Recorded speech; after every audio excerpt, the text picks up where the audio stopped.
Pelchce. Good afternoon. I'm Nathalie Naguset. Welcome to APTN National News. Thank you for joining us.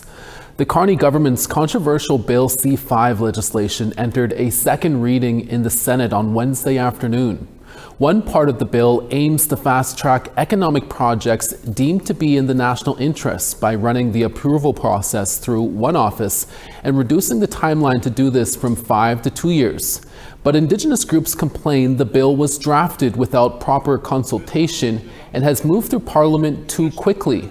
Hassan Youssef is an Ontario senator and sponsor of the government bill. He says no major project will move forward without proper Indigenous consultation.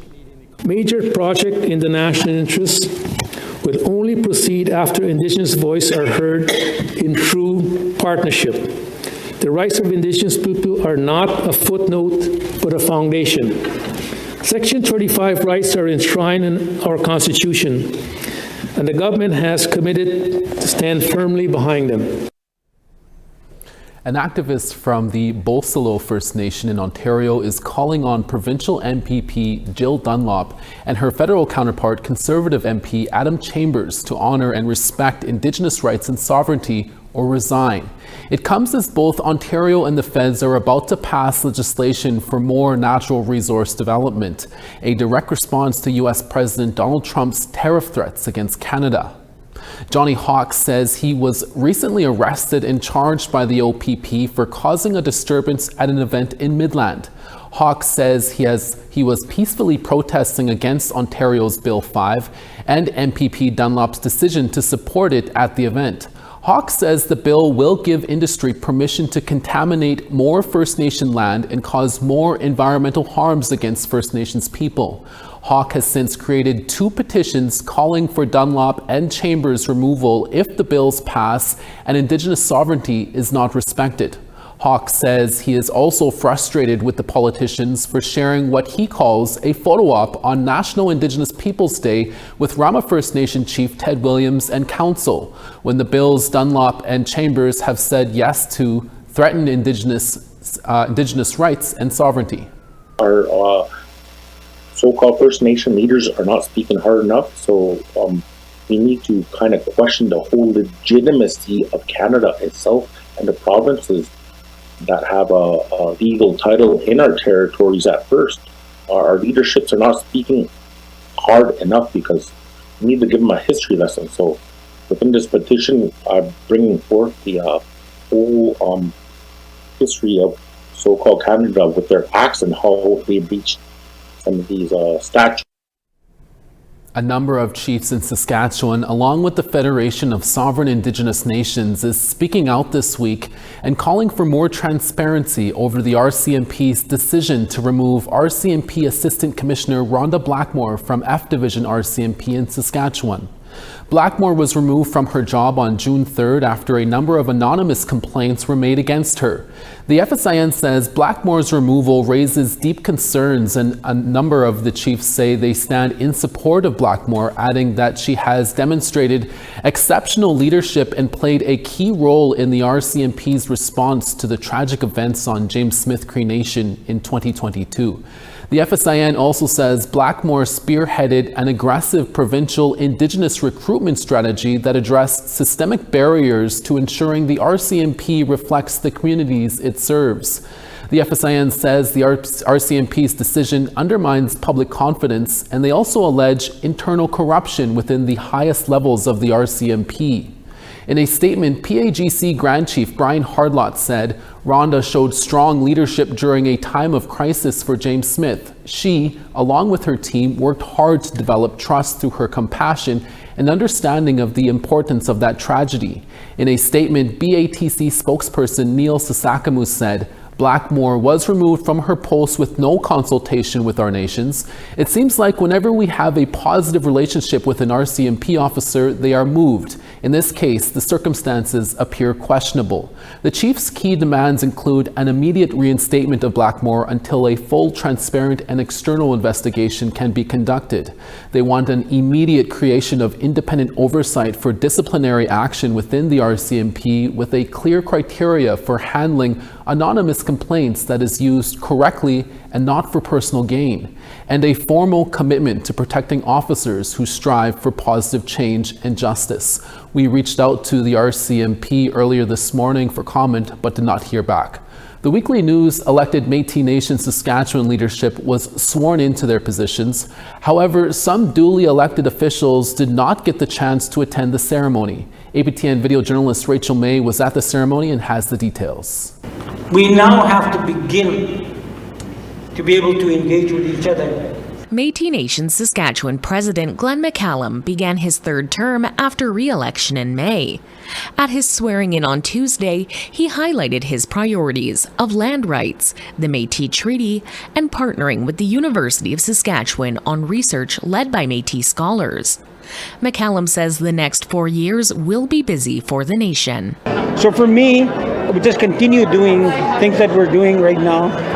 And like I said, education, economic development, health, and the list goes on. Not all elected members attended the ceremony, as 3 provincial Métis Council positions, Vice President, Treasurer, and Eastern Region 2 were not sworn in due to pending judicial recounts. 2 elected officials, Wendy Gervais and Sherry McLennan, attended but weren't allowed in the room, stating they were told to stay home. When asked, McCallum acknowledged tension behind the scenes at MNS. And the 2 that are not here are things that we have to, that's in-house stuff that are going on with our government. It happens everywhere. McCallum says a process is underway to determine when Gervais and McLennan will join the rest of the provincial Métis Council. He did not detail the issues, citing confidentiality, but both women have spoken about the situation. Gervais says she, McLennan, and 2 others filed a harassment complaint against a Métis Nation staff member after an incident at a council meeting earlier this year. She says MNS investigated and then barred her and McLennan from council meetings until they apologized to the staff member. And I have no problem apologizing when I make a mistake. I don't think Sherry does either. However, we're very well aware that we have done nothing wrong. Gervais added that neither she nor McLennan are resigning, and while not everyone needs to get along, they must work together for the betterment of MNS. It's called responsible governance, and so are we practicing responsible governance when we lock out elected people? Again, we may not like each other, and I'm not saying everyone has to like me or love me, but I was elected in through a duly elected process. McLennan says that being escorted out of the swearing-in ceremony reminds her of an iconic Métis leader. I will fight, just like Louis Riel, till my death, to provide governance and to provide the best for my citizens.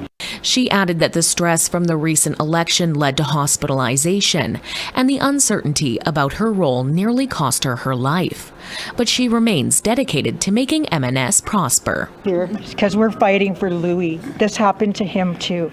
He was locked out and he was not able to go to the table. We are fighting for our citizens, and we are fighting for the Métis Nation. Rachel May, APTN National News, Saskatoon. The Alberta Serious Incident Response Team is investigating after Alberta RCMP shot a man in Ermineskin First Nation, located 90 kilometers south of Edmonton. Last Tuesday at around 2:28 p.m., Musquechee's RCMP were called to a home in Ermineskin First Nation. When RCMP arrived, they found a 36-year-old man with what was believed to be a firearm, and RCMP say the man then confronted the officers. The incident resulted in one officer discharging their firearm. RCMP then provided life-saving first aid to the man. Paramedics and a Stars Air ambulance were then called. The man was airlifted to a hospital in Edmonton, and ACERT immediately began their investigation. ACERT continues its investigation this week. The late Métis elder Sophie McDougall from Saskatchewan was recently honored with a Canada Post stamp. We'll have that story after the break. Plus, APTN Sarah Connors gives us a sneak peek on what she's working on for your evening newscast. I'm Sarah Connors, and I'm here at the Council of Yukon First Nations 45th Annual General Assembly, where the organization has elected its new Grand Chief. Coming up later on APTN National News, I'll tell you all about the new Grand Chief and what they hope to accomplish.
Welcome back.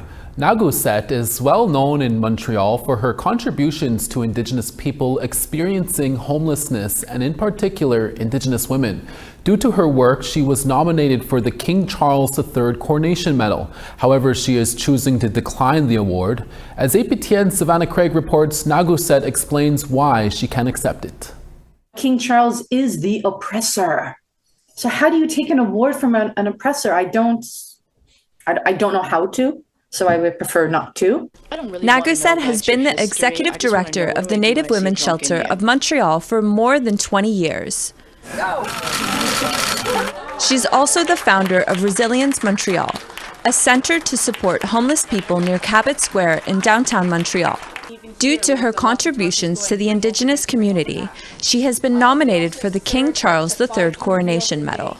There's so much harm that has happened because of the crown. And we are still struggling.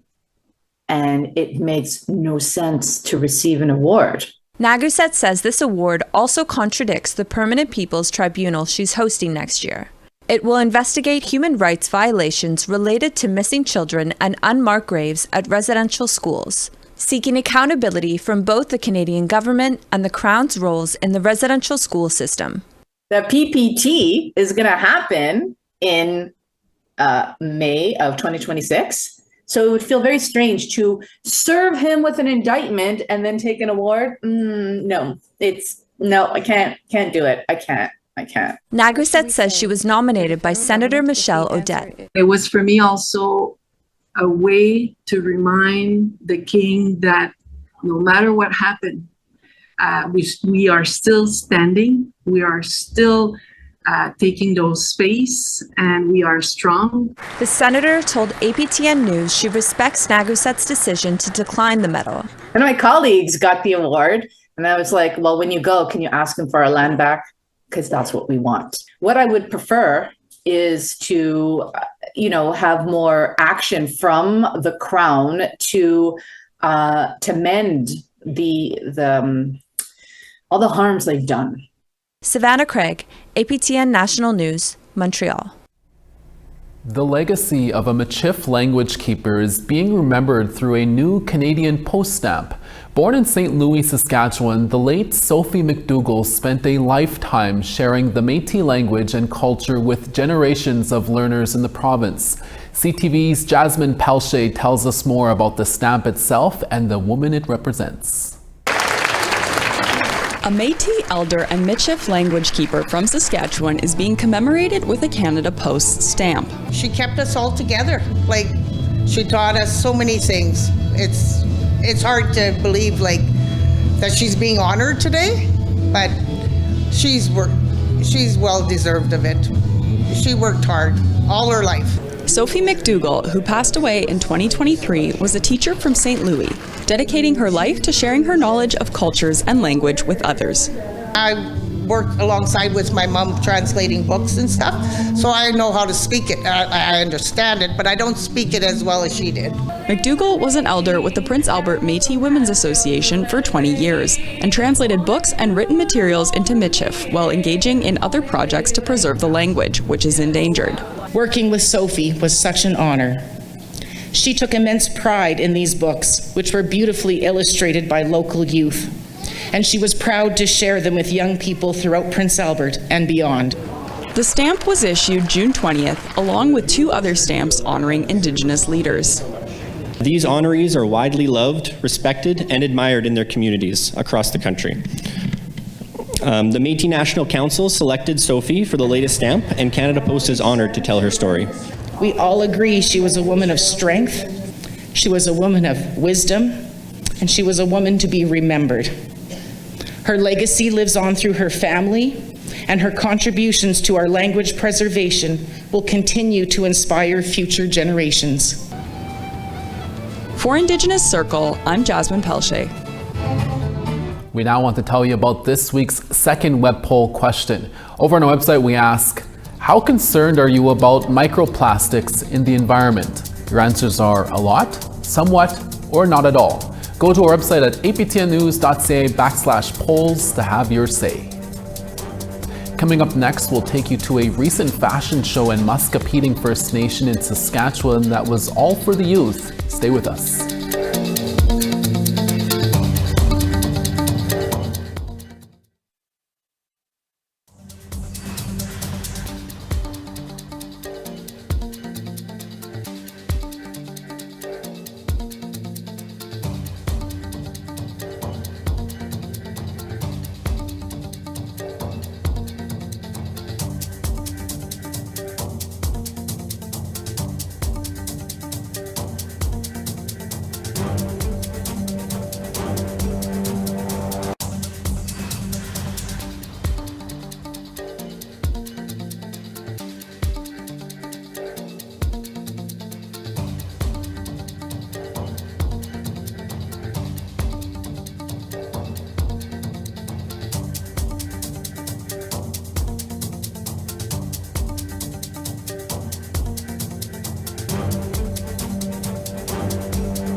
Thank you for staying with us. St. John's 12, Charlottetown 16. Anujoak 5 and sun, Nain 6 and partly cloudy. 16 in Saguenay, Quebec City 15 and partly cloudy. 18 in Ottawa and sun, North Bay showers there, and 14. Wawa 21, Thunder Bay 21. The Paw 21, God's Lake 19 and partly cloudy. 22 in Princess Harbor, Dauphin 21. 21 in Saskatoon, Regina 20. 18 in La Ronge and sun, Buffalo Narrows 17. Sunny in Peace River at 25, Fort McMurray 26. 27 in Medicine Hat, Calgary 22 and sun. Showers in Vancouver at 17, Bella Coola 16 in showers. Rain in Smithers at 19, Prince George 20 in showers. Sunny in Whitehorse at 18, Watson Lake partly cloudy and 20. 24 in Trout Lake, Yellowknife 23 in sun. Sax Harbor 11 in sun, Paulatuck 19 in rain. Chesterfield 15 in sun, Whale Cove 13. And Arctic Bay +9, Aglulik +14. Body positivity and building confidence was the purpose of a youth fashion show recently hosted by the Muscopheting First Nation. Indigenous fashion and art designers took part, providing outfits as well as the makeup and hair needed for those participating. CTV's Mick Fable reports. The youth at Muscopheting First Nation strutting their stuff for friends and family. It was an idea formulated by the nation. Fashion meets cultural expression, celebrating Indigenous designers and giving local kids, teens, and young adults an unforgettable experience. It is so important to have this kind of community engagement in First Nations because it builds a lot of confidence and it creates a space for us in the industry, and it's just nice to be engaging with the community. All of the outfits worn were provided by designers from Western Canada. For a final touch, the local models had their hair and makeup done by professional beauty experts. For me, I'd rather take this over some New York City show, some Paris show. It's all about, for me, community and helping my people to heal and rise up and take our place in society. We're not invisible anymore. We're here and we're rising to the occasion. Tracy George Hayes has been designing traditional and temporary First Nations clothing for over 20 years. Encouraging youth and involving youth. I wish I would have brought some more little girls' dresses. When I have young people ask, can they model for me? It's like, it's such a huge deal. And it's great that this community has come around the youth. The fashion show is just one of the major events marking Muscopheting First Nations Treaty Day celebrations. Leadership say the event goes a long way in building confidence and a positive mindset for the next generation. Our staff are talking about body positivity and courage to stand up there and model. And just looking at the kids that are in their gear right now, they're so confident and they're so proud. And that's what we want to teach our kids, is to be confident and proud and give that encouragement that where they need it, because a lot of the youth nowadays, they need that encouragement. The designers and artists who took part in the fashion show are planning to visit other communities to host similar events. Now to Vancouver, where APTN's Tina House caught up with an entrepreneur that's created a business that's giving back to the community in a big way. At this point, I add essential oils to make a beautiful smell in the soap. This is one of our most popular soaps. Since 2018, Lynn Marie Angus started making soaps, bath bombs, and other products in her basement. Her business orders mostly came in online, and she got creative by utilizing traditional knowledge and incorporating cedar, lavender, sage, and sweetgrass into her products. In 2022, she opened the Sister Sage storefront in East Vancouver. She says she still does a lot of business with online orders, but she's excited to have the opportunity to do in-person sales. However, not only is she a businesswoman, but also an activist with slogans like "Decolonize Your Shower." Here at Sister Sage, I think we do business a little bit differently, and I like to lead with my activism first and foremost. So that's really about supporting the First Nations, Métis and Inuit struggles, advancing ideally reconciliation. Sister Sage uses some of the profit to give back to the community by supporting giveaways on Vancouver's downtown east side and giving away backpacks with school supplies to kids from low-income families. In honor of National Indigenous Peoples Day, we here at Sister Sage created this gift box that will be available for the rest of the month, and it contains a cedar smudge spray, a cedar soap, a bath bomb, and a liquid soap. And we've reduced the cost a little bit, so it's more affordable and it's available online in store. And these 2 bars of soap have special meaning to her. So these are 2 of my most special soaps. When I first started making soaps, I wanted to honor my parents, and so I come from the Tsimshian nations on my dad's side, and this is my West Coast soap. And I really love it because I get to be creative and feel like an artist when I'm working. And then on my mom's side, I'm Korean Métis, and so this powwow soap was to honor her as well. Sister Sage has won numerous business awards, and Lynn Marie says her goal is to continue to change stereotypes of Indigenous people, 1 bar of soap at a time. Tina House, APTN National News, Vancouver.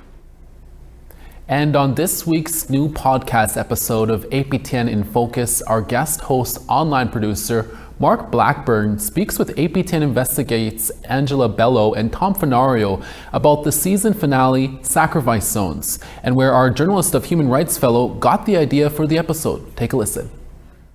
Yeah, the concept actually came from just my experience meeting some youth who were actually doing some contamination projects. So they were looking at PFAS, which are polyfluoroalkyl alkyl substances. So they're just contaminants that end up in the environment and end up in fish. And part of that research that they were doing or looking at was microplastics. So it stemmed from there and kind of spiraled into something a lot bigger than I expected.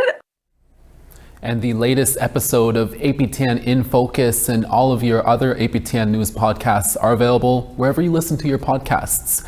And that's your daytime newscast for this Thursday. Dennis Ward is back with your evening newscast in a few hours, including more updates on the Liberal government's controversial Bill C-5 that is expected to pass in the Senate later this afternoon. From all of us at APTN National News, hi miigwech masicho, thank you for watching. We'll see you again next day.